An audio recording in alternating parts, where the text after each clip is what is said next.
that I am the Executive Director of the Massachusetts Coalition to Prevent Gun Violence, and I'm so glad to welcome you all to our quarterly meeting.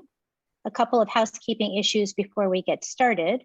One very important one is that we are recording this meeting, as we like to share the recording with participants and folks who have registered afterwards. So I just wanted to let folks know that we are recording. So if you do not want to have your video on, we certainly understand. Also, a few more housekeeping issues. This is meeting style, as you can see. So we just ask everyone to keep themselves on mute so we don't have any background noise. We will have some time for questions and answers, both after the first part of our program with Beacon Bloc, or actually during the program with Beacon Bloc.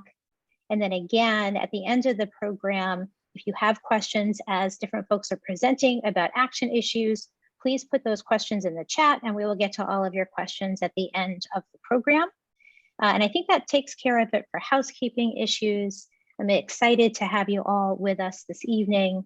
The last time we were together for a quarterly meeting, we had a night of learning about the intersection of criminal justice reform, specifically juvenile justice reform and violence prevention, with Nichelle Sadler from UTEC, as well as Leon Smith from Citizens for Juvenile Justice. It was a really rich conversation about juvenile justice reform and how that relates to the work of violence prevention. If you did not get to attend that meeting, that recording is still available. We're happy to share it with you. But I mention that because ongoing learning is really a part of what we do at the Coalition, and tonight is no different. And I'm really excited that we are joined by our friends Maya and Tara from Beacon Bloc, who will be talking with us about all sorts of things related to State House advocacy. We will then be doing some learning about some of the action steps we've been taking at the Coalition and ways that folks can get involved with the work to address and prevent gun violence. And we know that you're all a part of a community of change makers. And by the end of the evening, you'll have opportunity to engage in change making with us. So we're really thrilled to have you all with us tonight. I will also be your MC for the evening and help move us through our agenda for tonight. But I first want to start by handing it over to Jen Muroff, who is a board member and chair of legislative advocacy, who will escort us into the next part of our program. Jen? Great, thank you, Ruth. It's so great to see everyone. Hi, I'm Jen Muroff. I'm a board member, as Ruth said, and chair of legislative advocacy. It's so great to have you here tonight with us. We are thrilled to welcome Maya Rayner and Tara Wilson of Beacon Bloc, Building Leaders of Color, who will walk us through how to be great advocates at the State House, and they are the experts. So we're so thrilled to have them with us tonight. Congratulations to Beacon Bloc on your one-year anniversary. So with that, I'll turn it over to Maya and Tara to introduce themselves, and please update us on your important work. Awesome. Thank you so much, Jen. Hi, everyone. My name is Maya Rayner. I use she, her pronouns. I am a former legislative director to State Senator Sonia Chang Diaz. And I am a lifelong Boston resident. I come to the work at the State House from a youth organizing background. I was a youth organizer, and then I supported young people in their organizing. I no longer work in the State House, but I'm very involved in Massachusetts politics. I currently work as a research consultant with Rivera Consulting, doing a lot of movement building work, and I am really excited to be here tonight. And I'll pass it off to Tara.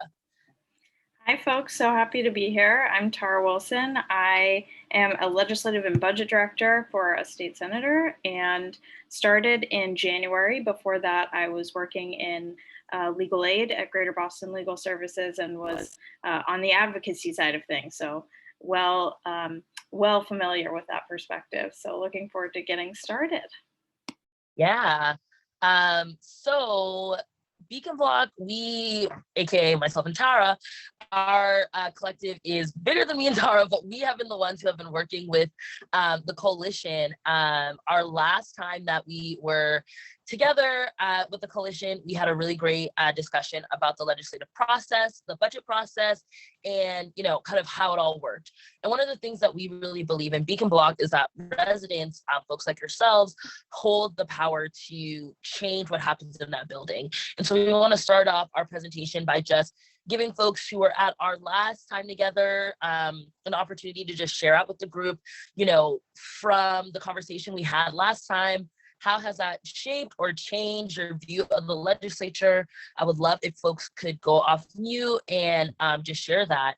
But yeah, if you were with us last time, what did you learn? And did that change, your view of politics or advocacy in Massachusetts?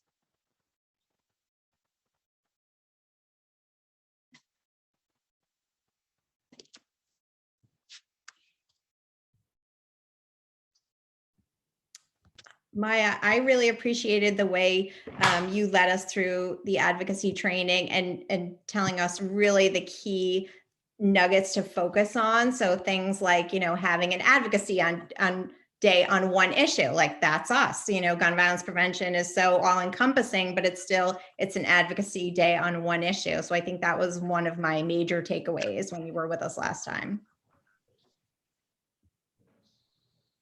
Anyone else? I'll jump in. I know the last time that we got to sit with you and talk about different processes at the State House, it just really gave us a chance to think about our role as a coalition and having a presence at the State House, being visible, which is harder during the pandemic, but the importance of legislators and decision makers seeing us and hearing from us and hearing what's important to us in the work of making change. And it really got our creative juices flowing about how we can have those meaningful interactions at the State House.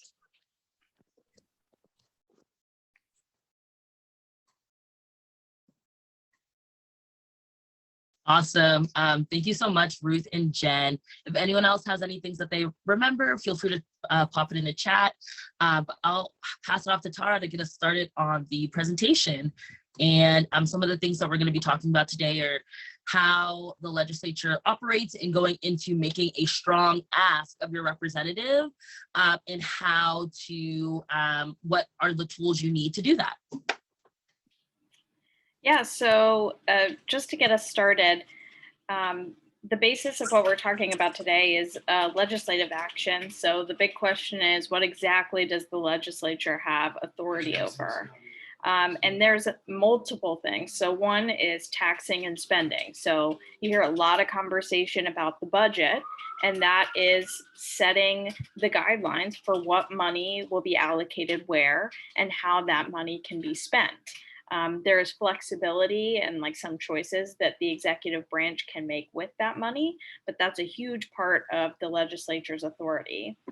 The state legislature has the authority to amend laws. So that means basically, there's so many laws on the books. A lot of the bills that you'll see filed are fixing them or editing them in some way. So changing a word, changing a sentence, removing a section, creating a new one, because it's a constantly evolving body that regulates, a ton of stuff that we do every day. The state legislature also provides approval for local laws. So, a lot of what comes to mind, because some of the work that I'm doing is like alcohol licenses, restaurant licenses, things like that, that eventually goes to the state legislature for approval. Or if a city or town would want to do something such as a real estate transfer tax, those are something that ultimately gets approval by the legislature as well. And then finally, oversight of the executive branch. So a lot of what the state legislature does is dictates, we want this, we want the executive branch to do this, or they should have certain funding to do X, Y, Z, or they should promulgate or create regulations around this thing or create this task force. And that's a lot of the work that's done around agencies that you hear about, like so K through 12 education, early education, housing, healthcare. A lot of that's done through regulating the executive and oversight of the executive branch. The legislature can also do oversight by calling the governor or other secretaries or commissioners in to ask questions and hold oversight hearings, like some of you may have seen around vaccines and the vaccine rollout.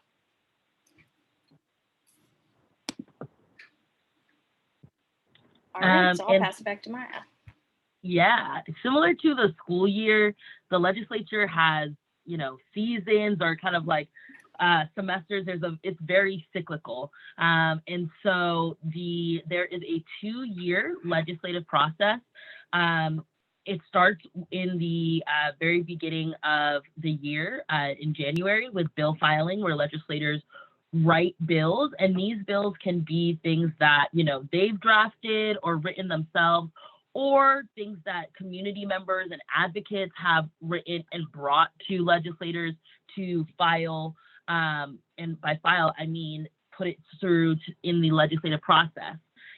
So that is something that can be done throughout the whole session. But really, most bills are filed in the very beginning. Then we have the co-sponsorship period. Co-sponsoring, another word for filing a bill, a legislator files a bill, is that there is a sponsor of that bill. So co-sponsoring is when legislators add their name to the bill. They weren't the lead sponsor, the one who filed it, but they are indicating that their support for this bill by co-sponsoring it. Towards the end of February, the governor releases his budget. Budget season is a very structured amount of time where the state releases over $4 billion of our tax dollars annually into our cities and towns and agencies and so many different things to make the state work. And then later on in the session, what we have called the committee process. So there are committees where about 20 legislators are on each, and they hold hearings and read testimony to decide whether or not to move bills forward in the process. And we'll talk about that a little bit more. And then, like clockwork, almost after 2-year session, July 31st, the last day of July, is when formal session ends, the end of the formal legislative session. So this is kind of the cycle of the legislative body, which includes the House and the Senate. So I want to pause here before I go to the next slide, if there's any questions so far, just to check. No. Okay. So what happens once a bill gets filed? This is some area, or was some area, of mystery to me at a certain point in the process. So first of all, when a bill gets filed, it gets assigned to a committee based on subject matter. So if you are doing something around healthcare, it might be public health or healthcare financing, environmental, education. So it'll be classified in that way. That's the only exception to this, is if it's filed late. So after that filing deadline, it'll go to something called Rules Committee, but then be bounced to that first subject area committee. When it goes to committee, it'll get assigned a hearing. This can happen anytime in the legislative session, so it doesn't need to happen immediately. It can happen anytime in that sort of 2-year period. When a hearing happens, this is an opportunity for folks to come in, give testimony about what the impact of this legislation is, and committee members will hear that and have the opportunity to ask questions. Once the public hearing happens on a bill, that opens the door for a committee to have what's called an executive session, which is basically just a meeting that's not like a public hearing, and talk about legislation and either vote it out favorably, redraft it and vote it out favorably or unfavorably. So if it's a redraft, it just means it goes through committee and they'll make some changes to it. The committee can make big changes by merging a bunch of bills together, or it'll be just like technical language changes to make sure that it's consistent with what else is in the law already. Or another option is to assign it to study. So that's just, technically it's supposed to give the bill the opportunity for further consideration rather than moving on it at that time. Or ought not to pass, which just means that the committee does not view it favorably, and then the process stops for that there. For bills that are then reported out favorably or favorably with a redraft, they're assigned to a second committee. Generally, it's Ways and Means, or it can go to healthcare financing if it has to do with, healthcare and spending. If it doesn't cost money, it can also go to the Rules Committee and for further consideration. After it's gone through that second committee process, then it comes to the floor. When I say it goes to the floor, it just means it goes to everybody in the Senate instead of that smaller committee, who can then debate. They can add amendments if they want to. And at that point, they can vote yes or no on it. If it's voted up yes, then it also goes to the opposite branch, and the whole process happens there too. If there's two different versions at the end of the process, because the Senate might add some amendments, the House might add other amendments, or maybe they drafted it differently, it'll go to what's called a conference committee, where the House and Senate will then negotiate and say, okay, what are our differences? We have to hammer them out. Once that's hammered out, they'll vote. Each House and Senate will vote on it, and we'll pass it then to the governor. So broadly speaking, the bill is filed, it goes through its committees, it goes to the floor, they compromise it, they send it to the governor, who can then say yes, no, and we'll get to that in the next part. Now, I think we were going to spend a little bit of time here on the committee process. Sorry, didn't mean to cut you off, Maya. No problem. We actually got a question about the committee process. Someone asked whether who studies the bill in the committee process, which is a great question. We talked about the committee process being one option, or studying a bill is one option that the committee can choose. And what that basically means is that the committee of legislators who made that choice can spend time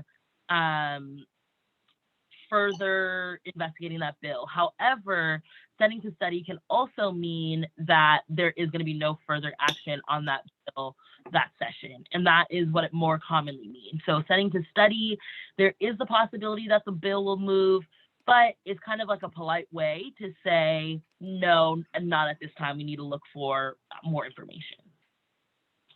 And so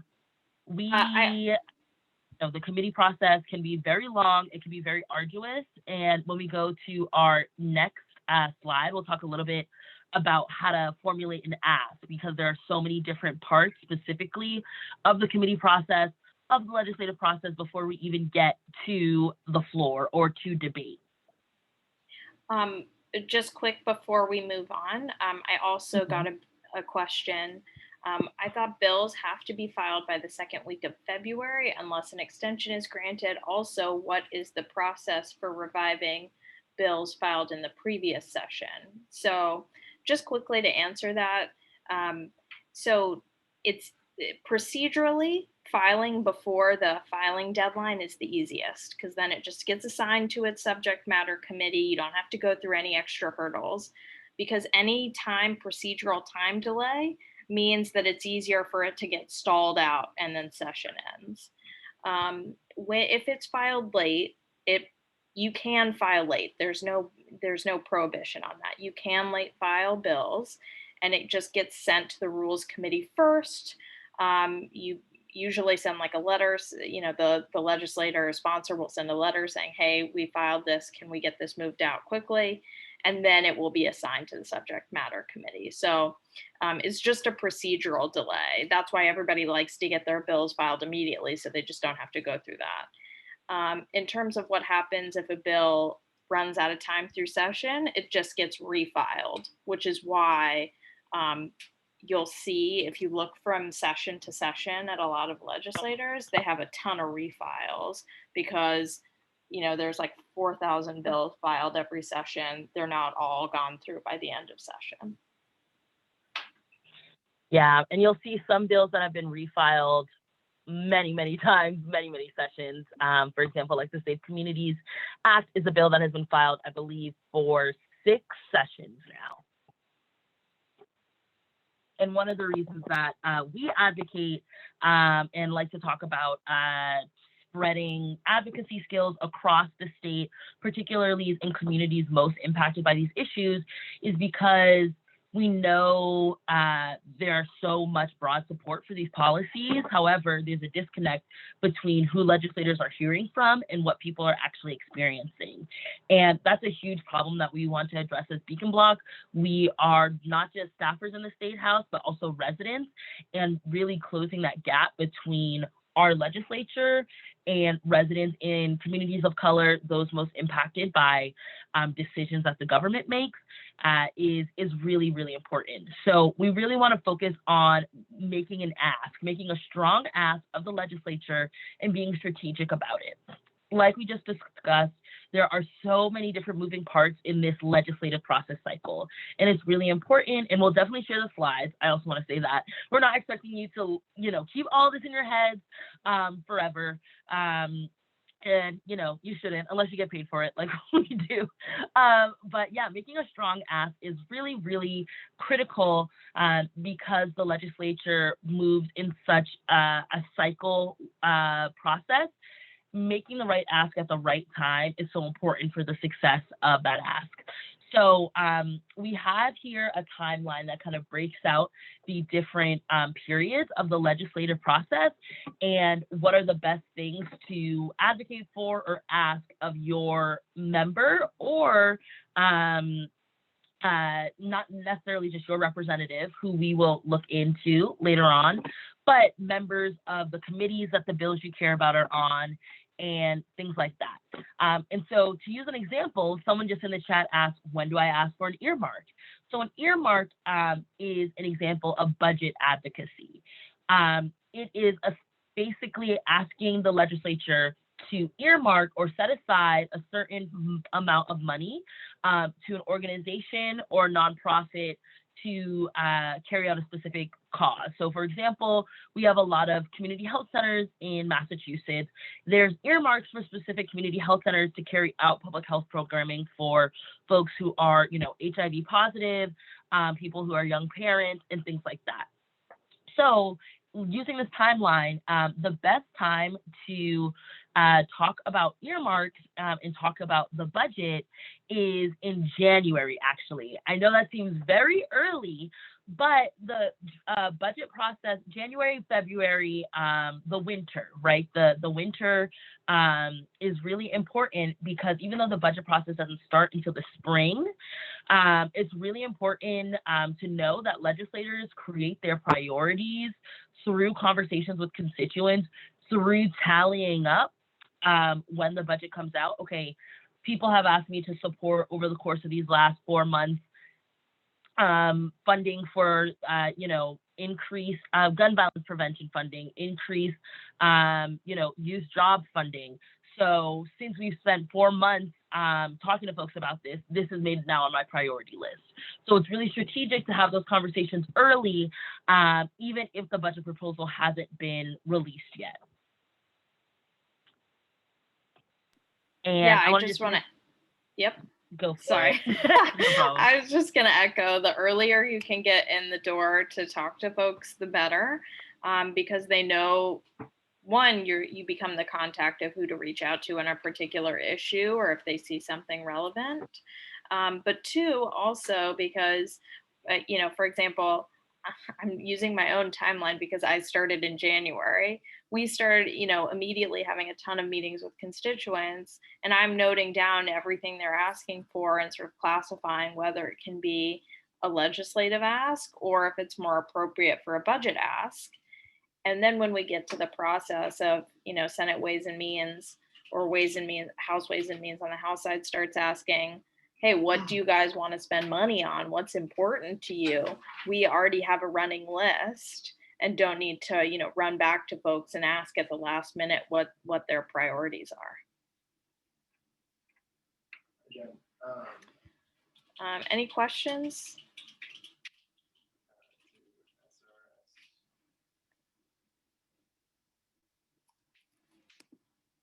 All right. Okay, so moving on from, yes. This is Maya's beautiful creation. So in addition to when to talk to folks, you also need to know who to talk to. So number one, it's important to talk to your elected official. They will always pay most attention if at the bottom of your email, your address is in their district and you are a voter. That's one thing to know. Secondly, though, there's a lot of authority that is centered around a few sort of power sources in the legislature. Obviously, the governor, ahead of the executive, is a source of a lot of authority. He can tell the legislature what is and is not possible to implement, and makes that suggestion also. He also has the power to veto legislation that comes through or request changes. And ultimately, he will have the authority of implementing any legislation that goes through. So there's a lot of power in that. Within the legislature, though, there is Senate and House leadership. So the House Speaker is Ron Mariano, and the Senate President is Karen Spilka, Senator Spilka. For each of them, they have sort of an authority of how they want to set their priorities. Like we said earlier, there are 4,000 bills that are filed every year, which gives a lot of room to sort of navigate how quickly they want to move things and how much they want to slow things down. And politically speaking, it is to the advantage of elected officials to be doing things that are agreeable to leadership so that they can push their policy priorities through. This also extends to House and Senate Ways and Means. We have the chairs there for you. And because the budget is such a major piece of policy and legislation in the state legislature, they have a huge say over, I want this spending item through. How can I get it through? You have to navigate and decide with them because Senate and House Ways and Means have a lot of authority over what ends up in the budget. Yeah, all really good points. I would also just say that because we have 4,000 bills that are filed, sometimes you have an issue that, there are multiple bills filed on that issue. In the gun violence prevention space, I know that is pretty common, and so the Senate President and the Speaker are the folks who basically determine, even within those priorities, what legislation, what of the actual bill will get to move to address an issue. So even if they decide, gun violence prevention is our priority this session, there is a lot of power they have on exactly how that is addressed. And a good way to tell who these folks listen to is who's on their leadership team. So both the Senate and House have leadership teams, which are legislators that are, given increased leadership over the rest of the other legislators. So that's a good way to tell kind of who they're listening to in terms of their perspectives on the issues. Because, as we know, priorities and the language of priorities can be really broad, and that's a way to kind of figure out more specifically what folks mean, what are their stances on these issues that can be very multifaceted. I'll just point out the artistic skill in getting all their portraits in a circle is all Maya. I could not figure out for the life of me how to do that. This is more my jam, just the bullet point, easy list. Okay, so who represents you? Who do you need to talk to? How do you navigate getting something sponsored or trying to prioritize your earmark or asking to co-sponsor things? So these are the websites. Again, you'll have access to this after, but these are the websites you can go to find out who represents you. So who is your state legislator in the House, and then on the Senate side, who is your federal delegation, and then also, if you're in Boston, who your city councilors are, because of course, cities and towns have their own budgets that they have to navigate as well. And like Tara said earlier, legislators specifically pay a ton of attention to their own constituents. And I think it's always important to remember that senators and legislators on the House side basically have the same job. So send them both. Your advocacy is really, really helpful. When determining, okay, should I send this to Congress or to my state legislators or my city, that is a different set of conversations, right? You want to make sure that the issue you're talking about is within the power of those folks. And a really good way to figure that out is, going back to these slides and looking at what the state legislature has power over, but also thinking about, is this something that is related to, my schools and police and municipal services, because that will be the city. If it is something related to state law or laws, most likely is going to be your state legislature or congressional delegation.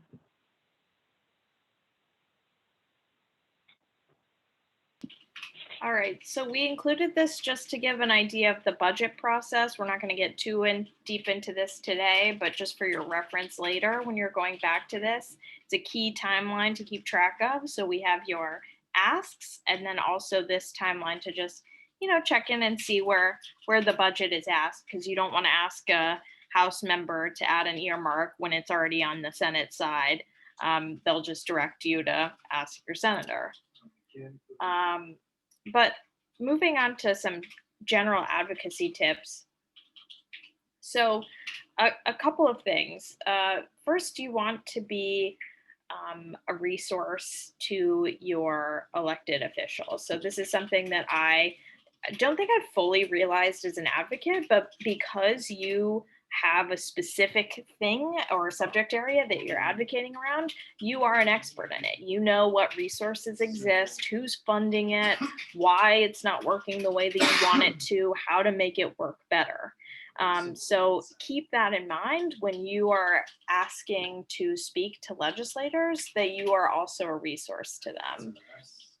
Also, bring electeds to you. So if you are having an event in their district, or you are having an event that might be relevant to them, or you're having something on Zoom that you'd like them to attend, don't be afraid to invite them. They like to show up to stuff. They're in recess now, so it might be a little give and take. I'm not really sure. It depends on the legislator, but they like to have their face at events. So reach out and invite them. And then also just be strategic and be flexible. So everything that is a statute could potentially be, we didn't really get into this, but part of the budget, an outside section of the budget, or when there are supplemental budgets going through, that's always something to pay attention to. Be following up with whoever sponsors your legislation or whoever you're consulting with to say, what can we do? Okay, we're stalled out, but we want this soon. How do we get that there? How do we get this to the finish line? And then also have a specific ask. If you don't, you run the risk of having the meeting and you provide the information and that's helpful, but you want to ask a targeted question. Especially because they've got a lot of different issues that are on their plate. So they might say, oh yeah, that sounds great, and then move on to the next thing, and it's sort of, they forget. And then I will let Maya follow up on the rest if she's still here. She might have dropped off. So be kind to staff. Me, if you see me around the building, a lot of, just because you have a meeting with the staff doesn't mean that it's like being ignored. Actually, those can be some of the most productive meetings because you can ask, more in-depth questions or, or sort of pick their brain about what's going on. You want to be nice to them because they also will turn around and say, the state senator I work for turns around and says, what do you think about this? Or who is this going to impact? And I will reference back to notes from meetings that I had from advocates. And then, I will say the point that Maya made earlier about building statewide coalitions is really, really important. I don't work for a Boston state senator, and I will say we do not hear from advocacy groups to the same strength as Boston area organizations do.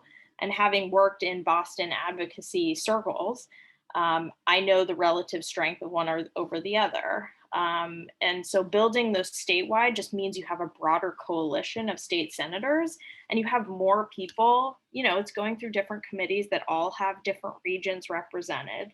You have more people and allies to help pull it through rather than relying on very few. I just wanted to, hi, I'm back on a new device. I just wanted to quickly talk about the staff aspect again. For example, I worked for Senator Sonia Chang Diaz, who is, very well-versed in issues of gun violence prevention, but it was never something that was a full priority for her. And it was through conversations with folks in the coalition and conversations with folks from the Louis D. Brown Peace Institute that I was having and bringing to her that we made that a priority for several years in our budget advocacy, issues around gun violence prevention. Myself being someone who grew up in communities impacted by gun violence, bringing my own personal story to her alongside the advocacy that you all provide and so graciously provide over and over again, led us to not only, just support the advocacy y'all did, but to champion it. And so we actually, because of the focus that I kept putting on this work, we ended up being the champion for the youth jobs amendment and got it to its highest level ever. And so that's just an example of what can happen when you have staff on your side. And that's why with Beacon Bloc, we are really trying to make sure that the staff at the State House represent and reflect the diversity of experience in our Commonwealth. Because unfortunately, it is so stilted right now to a lot of white men from Harvard, you may not get that full diversity of experience. And so Beacon Bloc, we're really trying to diversify talent pipelines into the State House and make sure that the State House is a workplace that supports and helps retain staffers of color, staffers from marginalized backgrounds, immigrant communities, and low-income families.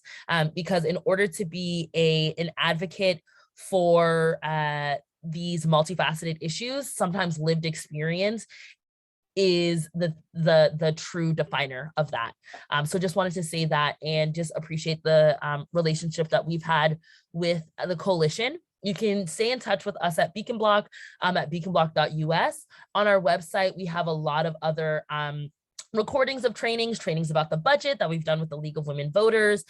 So if you're interested in learning more about the legislative process, feel free to follow us on social media, check out our website, and subscribe to our newsletter. And we'll open it up to questions right now. If anyone has any questions, there's no such thing as a bad question. This process is super confusing. I worked in the legislature for over 4 years, and it took me maybe by year 2 to really get everything to sink in. So feel free to ask.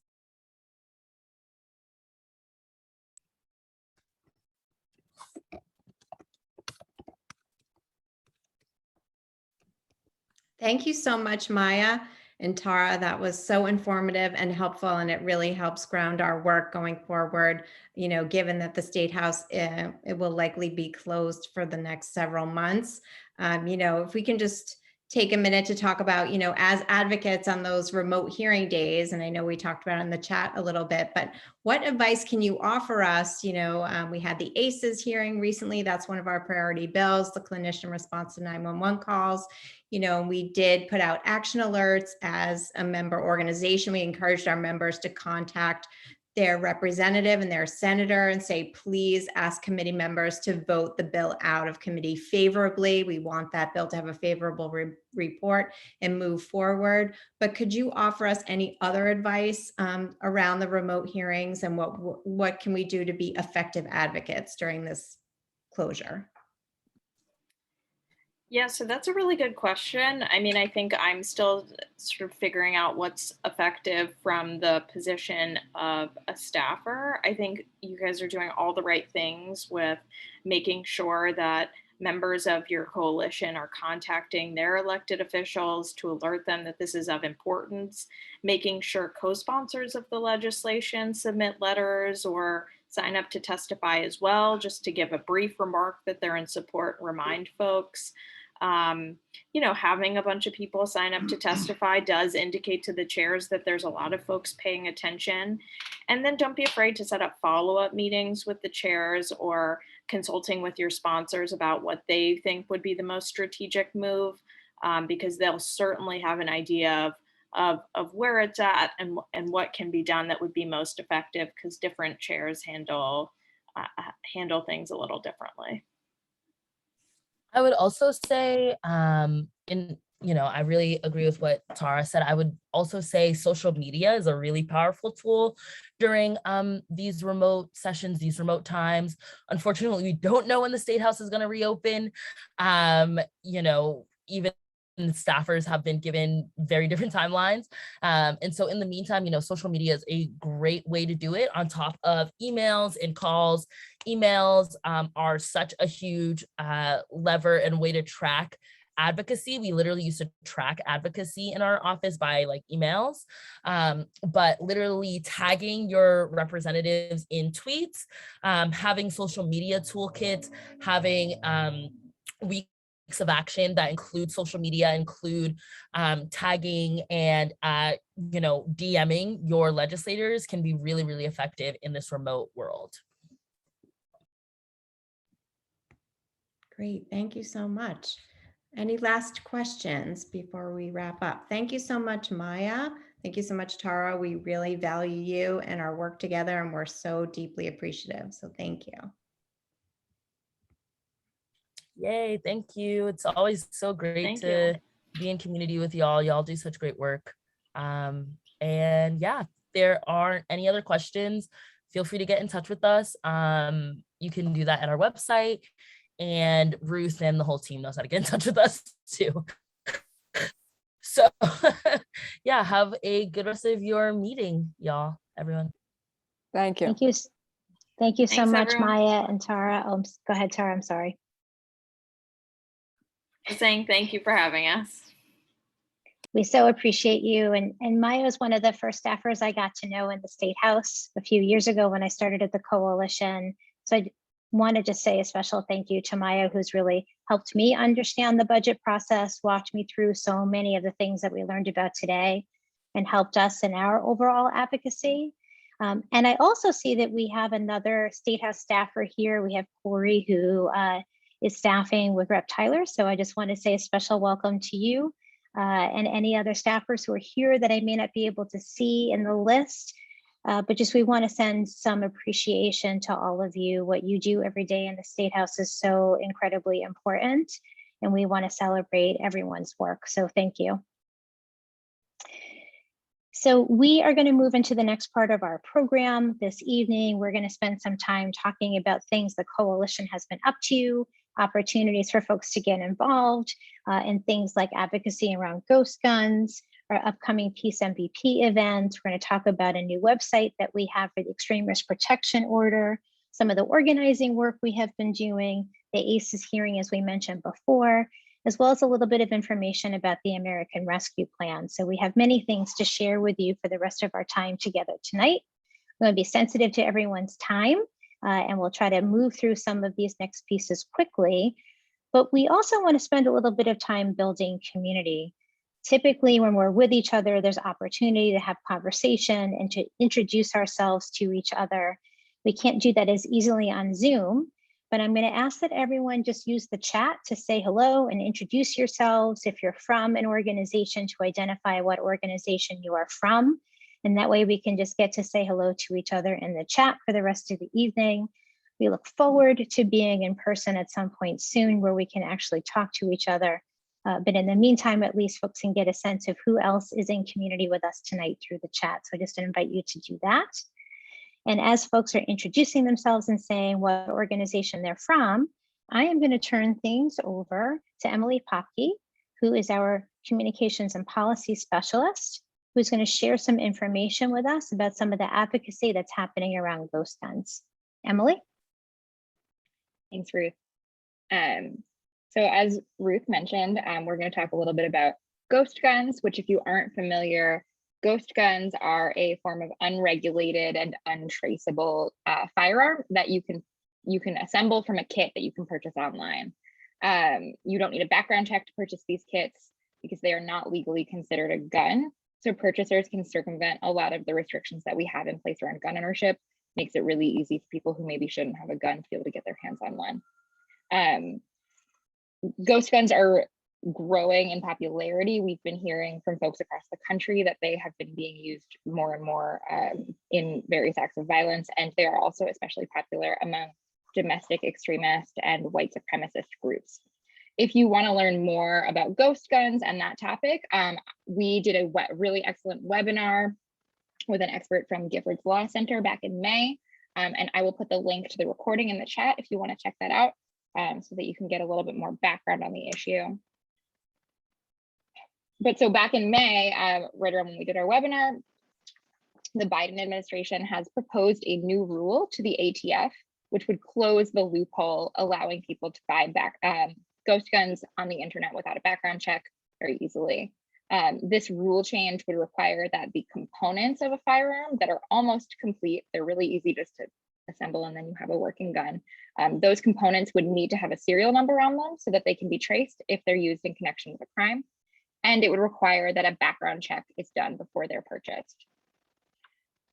So a part of the rule change process is a public comment period where the general public, people like all of us on the screen and organizations, have the opportunity to leave a comment for the federal government, voicing our opinion on this issue and on the rule. So this is really important because we can be sure that the other side, who is in opposition to regulating ghost guns, has been leaving comments for many months now. So it's really important that we all make sure that our voices are heard and we can help stop the spread of these guns. So this is a really easy process. It sounds a little bit intimidating, I know, leaving a comment for the federal government, but I will give a little bit more info on how we do that. So first I'm going to put a link in the chat oh great, Angelica has just put it in the chat. So you can use this really awesome toolkit that our partners at Giffords have put together, where they lay out how to write a comment. They give you a sample text. You can edit it to make it a little bit more personalized, but it's really straightforward. So I will share my screen to show you the two documents we're looking at. So here's the toolkit from Giffords. I won't spend too much time on it because it's a lot of reading and you guys can take a look at it on your own. But then, so you can use this sample text and you just go to this website, which is also linked at this Giffords document as well. And Angelica put it in the chat. And all you need to do is type in your comment. It can be really short. It could be 3 sentences saying that you support this rule change because it would make our community safer. And then they will ask you for a little bit information about yourself. They'll ask you for your name, and then you're able to submit your comment. So it's really straightforward and simple. The coalition is submitting a comment, and we are really encouraging everyone to just take 3 minutes to write up a short comment and help us join this effort.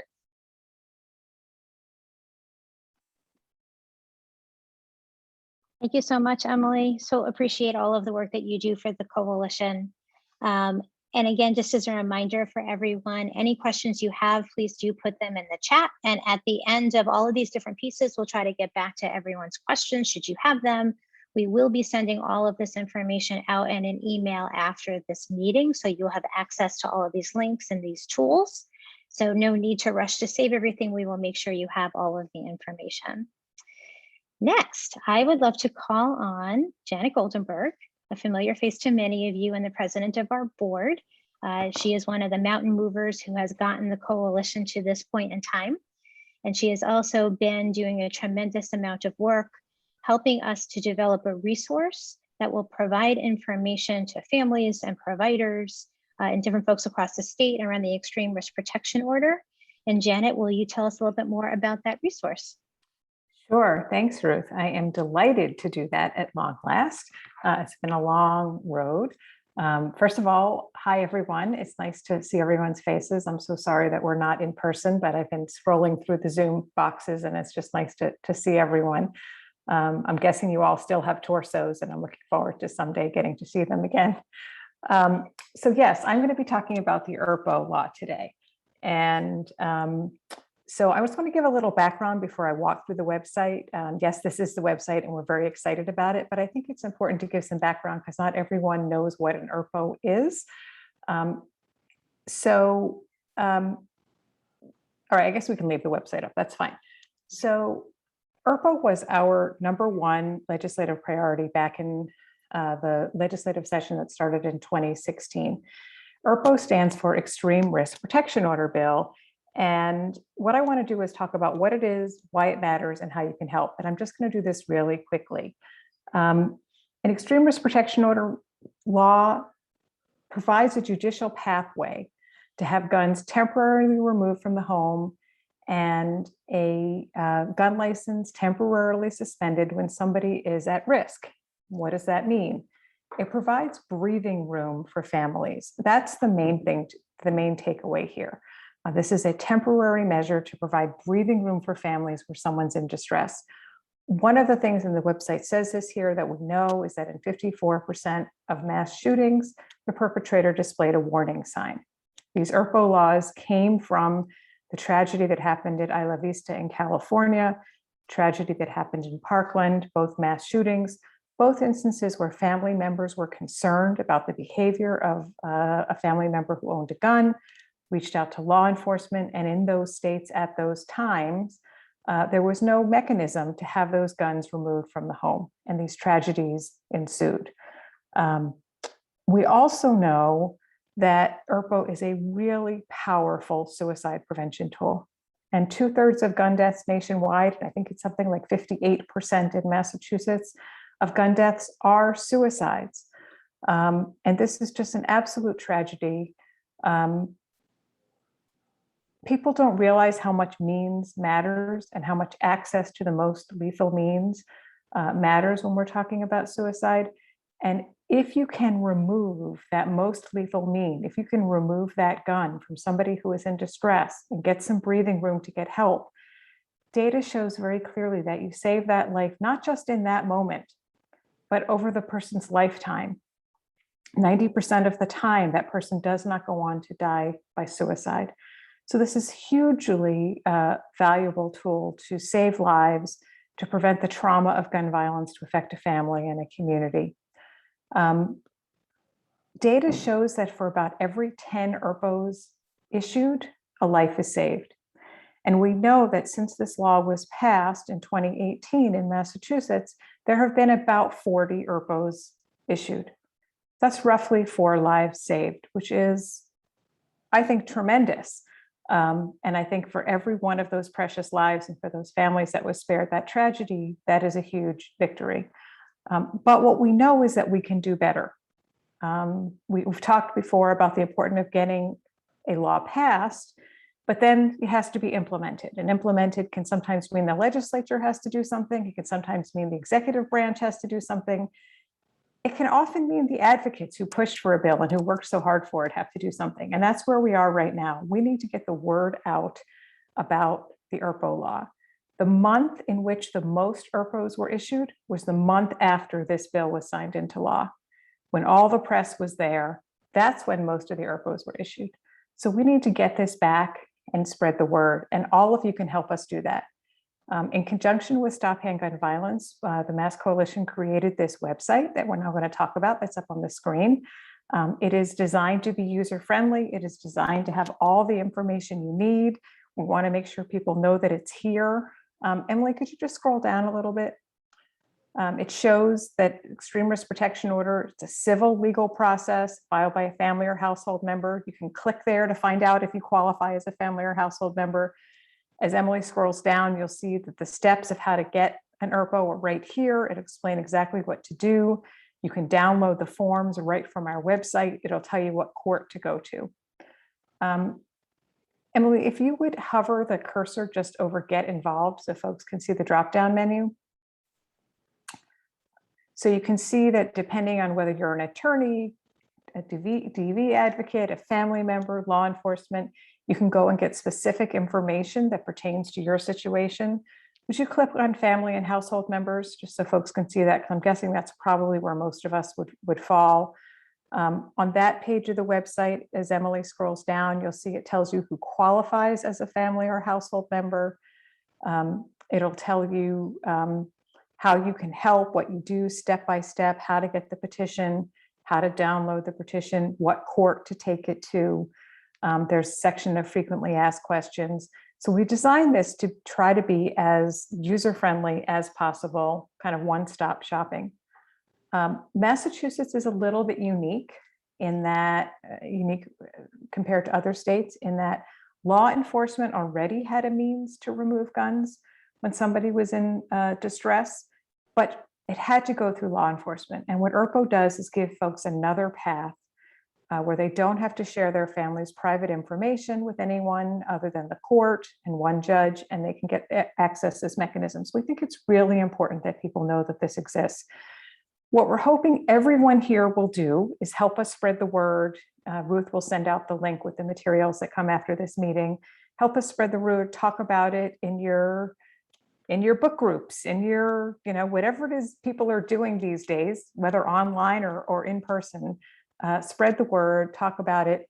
We're also going to include in the material a one-page fact sheet on ERPO that will have the link to the website. Those of you who are at faith institutions with a bulletin board where things can be posted, you can print it out and post it. The more the word gets out, the better that will do. I see that Mark is asking, do other states have ERPO-like laws? The answer is yes. At last count, it was around 19 or 20. Not sure if there have been a few more that passed it.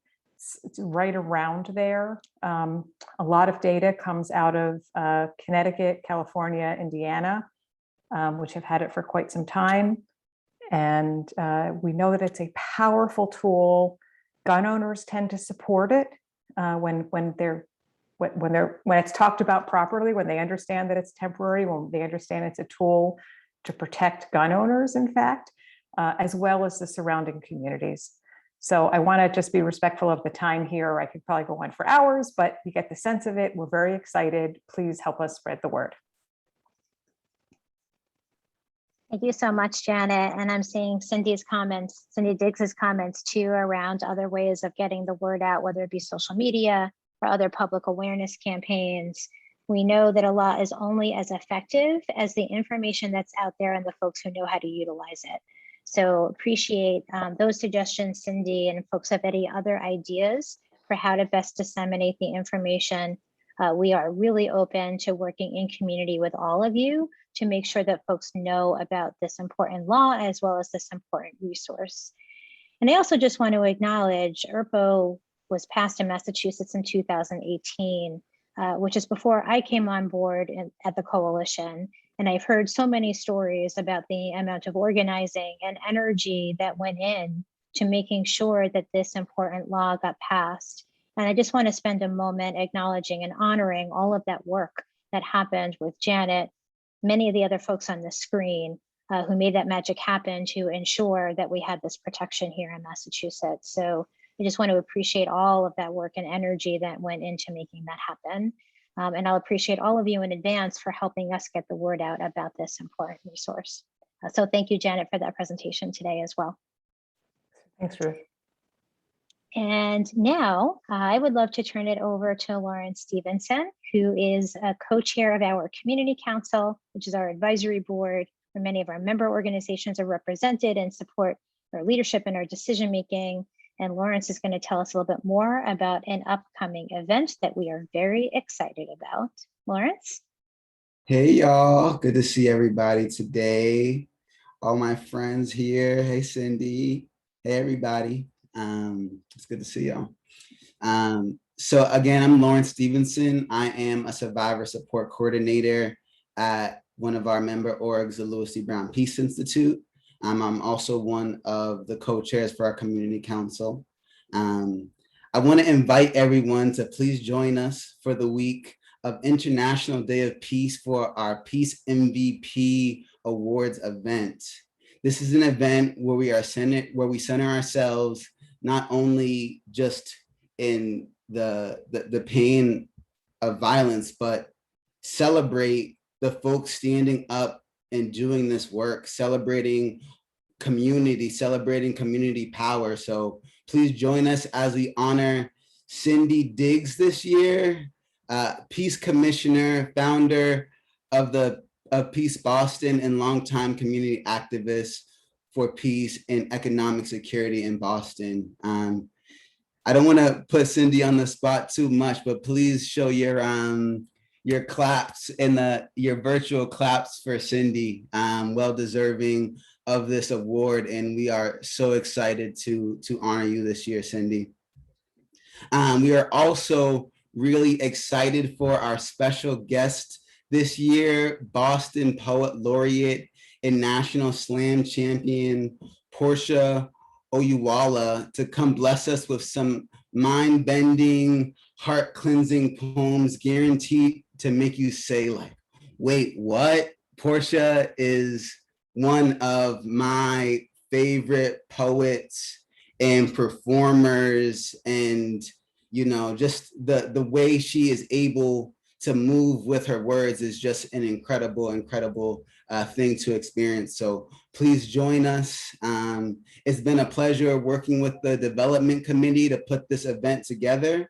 And it's also a huge fundraiser. So please bring your friends and come celebrate, come refuel, come rejoice, and just come be inspired and be with us for that event, September 23rd. We are happy to have you. So thank you.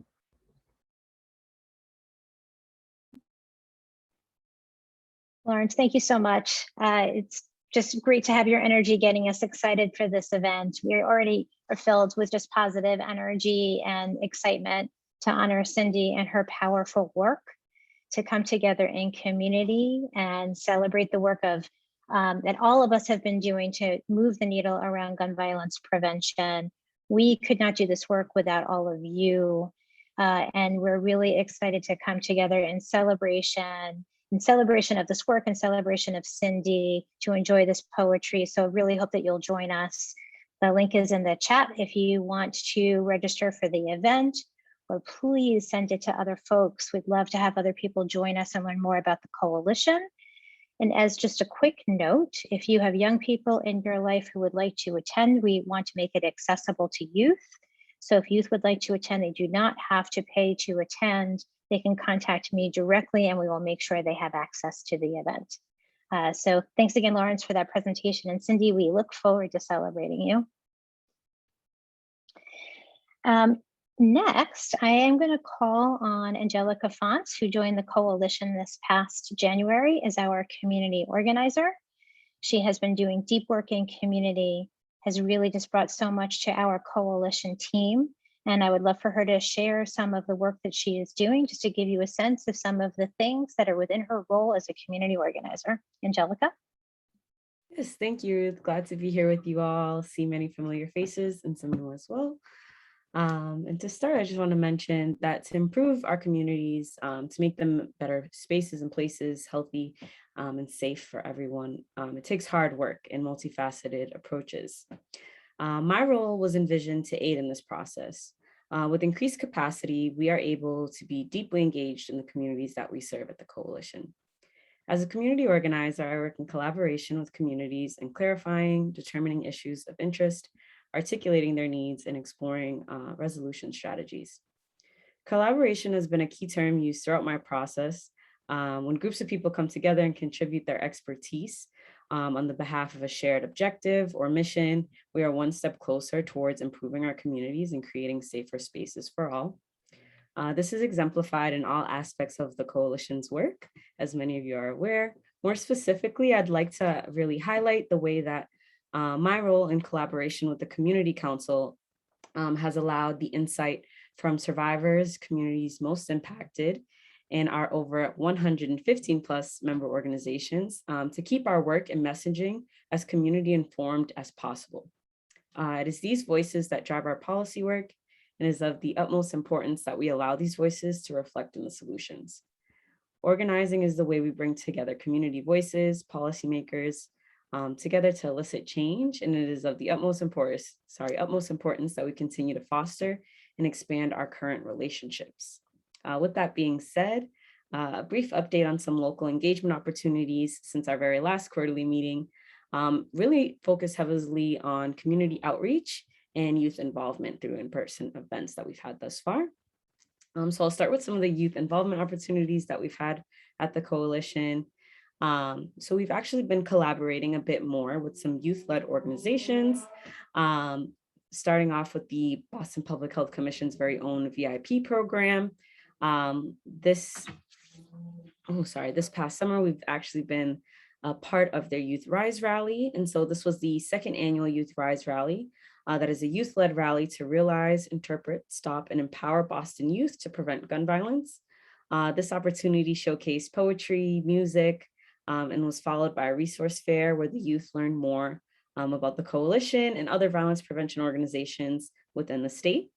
Moving forward, we hope to keep this momentum going by keeping these collaborations with programs such as the Youth Rise program in order to raise public awareness and provide educational opportunities for the youth, all while noting the role that they can also play in preventing violence in their communities. As far as in-person events, as restrictions have been lifted, many organizations have begun to shift towards a hybrid model. So over the course of the last month, the coalition has actually had the opportunity to have all 3 of its staff members for the first time be able to join together and support community events such as the Roxbury Unity Parade. And this is our very first in-person event since March of 2020.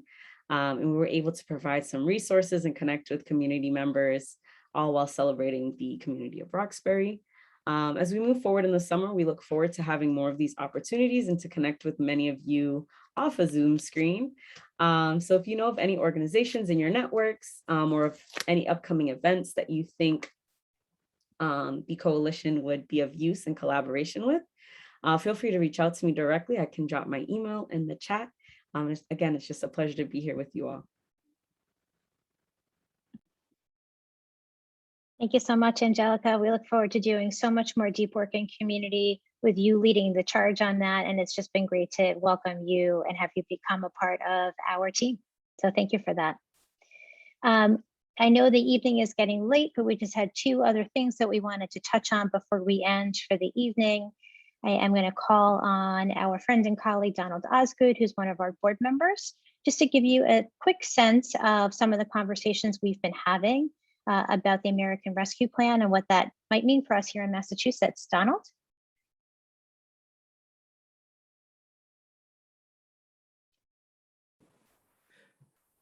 Good evening, everyone. So I didn't put where I'm working at in the chat. I was just out doing some community stuff real quick.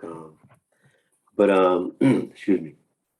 So I work at the Boston Public Health Commission in the Division of Violence Prevention, Children, Adolescent, Family Health. I've managed the neighborhood trauma teams as well.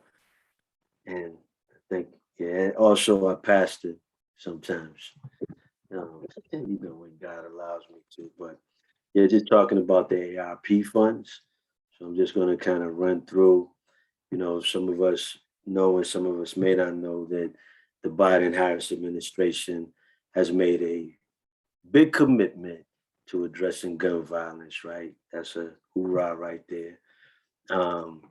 Through supporting community-based violence prevention initiatives in various ways. So some of the things we've been asking for, in particular is, I'll just kind of cut to the chase because of the time, but what we're hoping that they do is put those funds towards the grassroots organizations that are really doing the work, making sure that not the same groups of people that continue to get the money, which is negatively impacting our communities.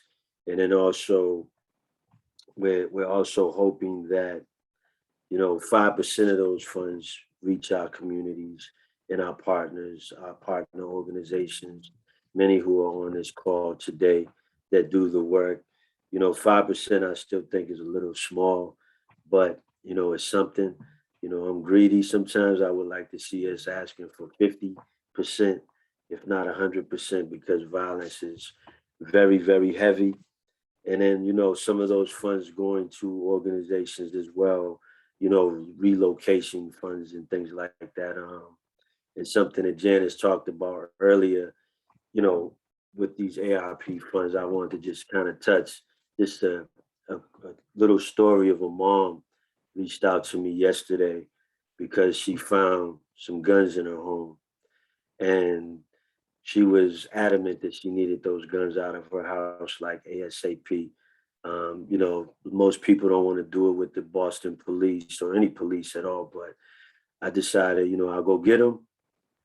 And then I figured out how to get them where they needed to be, you know, and I feel like we saved some lives. And the ARP funds would definitely support, you know, and organizations being able to do things like that because, you know, people sometimes find them and they're just afraid.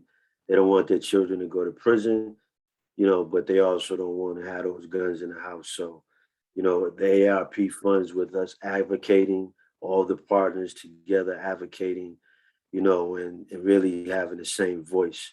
One voice will get it done, you know, and then holding our governor, you know, accountable to, you know, the same thing that our president is saying, holding our governor to the same standard to make sure that those funds go where they need to be. And just wrapping it up with a board of community members, you know, community leaders that we choose that would actually be, you know, oversee the money, you know, that it would make that they would make sure that the money was going where it was supposed to go and being spent on what it's supposed to be spent on. So an advisory board. So these are just some of the things that we've been working on, you know, in our working group. And, you know, I'm just excited to be a part of this. You know, one day I'll share my story. And if it's okay, Ruth, can I just share about This Ain't Normal for those who may have Showtime? You know, go check it out. It's on Showtime, airing for 2 years. That's another conversation, but check it out. It's some of the young people in our city, and we wanted to make sure people knew that they're human beings as well. As we fight, you know, gun violence, we still have to humanize the young people that are using the weapons because in their mind, that's all they know. So, you know, thank you again, Ruth. Thank you for the opportunity to be a part of the board. And thank you, everyone who's here. Thank you for your advocacy and the great work that you're doing. And I'm looking forward to the great work that we'll continue to do. Thank you. Thank you, Donald. Just so appreciate you and everything that you bring to the coalition, to our leadership team. Thank you for sharing all that information. We don't have action steps just yet, but we just wanted to give folks a glimpse to some of the things that we've been talking about. And Donald's been very involved in those conversations, as have others on the screen. We've been working with some of our national partners. I think our friend Kendall from Everytown is with us tonight. So just want to appreciate all of the work that Everytown, CJAF, Giffords, and others have contributed, other member organizations, just really being thought partners around what this could mean for us and what kinds of work we really want to be supporting in the Commonwealth. So appreciate you, Donald. Thank you. And just for the last couple of minutes that we have together, just wanted to give folks a glimpse of some of the other advocacy that we have been up to, kind of circling back to some of the things that we talked about with Maya and Tara from Beacon Bloc with our work at the State House. One of the bills that is on our legislative platform did have a hearing a couple of weeks ago. That is the ACEs bill, which provides pilot programs for an alternative response to mental health crisis that would be clinician and advocate based as opposed to law enforcement based. And this is a bill that we are excited about. We're putting energy into for so many reasons. It's meaningful for me as someone with a background in trauma clinical work. I know that when survivors are going through a tough emotional crisis, that having police come as first responders to their emotional crisis can actually be incredibly stressful and make them feel less safe. And so being able to give folks the opportunity when they're having a mental health crisis, really an emotional distress, to immediately speak with the clinician just feels like a much more trauma-informed response. And really drilling down to the issue of gun violence prevention, we know that so many police shootings happen in the context of a mental health crisis call, particularly for Black and Brown men. That this was something that we felt that we really needed to get involved with to address the issue of police shootings and keep folks safer when they're experiencing a mental health crisis. We got to testify in this hearing a few weeks ago. There's going to be a great deal more work to talk individually with legislators about moving this bill forward out of committee. There's other efforts happening in the Commonwealth. The city of Lynn has designated some funds to supporting these kinds of programs. There's discussions in Boston and in other communities, but this law is important because it would codify it as a practice that we engage in Massachusetts. So a budget line item is great and the funding is important, but there's no guarantee that will continue into future years unless we codify this into law. So it's incredibly important that we all rally around this bill to provide more trauma-informed responses around mental health crisis, particularly in communities with a history of being over-policed. Some of the other work that's happened is as we talk with our coalition leaders about this law and sort of thought through what are some of the core values that we want to have reflected in not just the writing of the bill, but then the implementation and the practice, because our advocacy goes beyond just getting a policy passed. It's also about how we implement it. Going back to Janet's discussion about ERPO, it's about how do we get the information out there? How do we make this bill come to life? And some of the things our leaders talked about was the importance of making sure there's support for the person who's in mental health crisis, but also their family members and their community, making sure that support is long-term, ensuring community oversight so that the communities that will be served by these programs also have a very deep say in how the programs are implemented and operationalized, and that there's a pathway to employment. So as these programs are created in communities that have been over-policed, can we also ensure that folks in community can actually have an opportunity to do the very work that their community is being offered? So it's not just a response to community, it's an opportunity for economic empowerment. And we got to communicate all of those core values to the lead sponsor, and we're in conversation around how do we make those core values come to life as this policy hopefully moves forward. So if folks have more questions about that, happy to share any more information. We will be sending information out with the email that goes out in the aftermath of this meeting for opportunities to do some more advocacy around this. And also stay tuned for future opportunities for advocacy. We know the State House is going to go into recess very soon. When the fall comes, we expect to see more hearings being scheduled. We got some great advice from Maya and Tara for how to engage in some of that advocacy, even though the State House remains closed. And so we're hoping that you will all join us as we see some of the other priority bills move forward into hearings and other actions. Please stay tuned for more details about how you can get involved in that work. Before we are done, I just want to see if anyone else has any questions or comments, anything else we can attend to in our last couple of minutes together. So just pause for a second.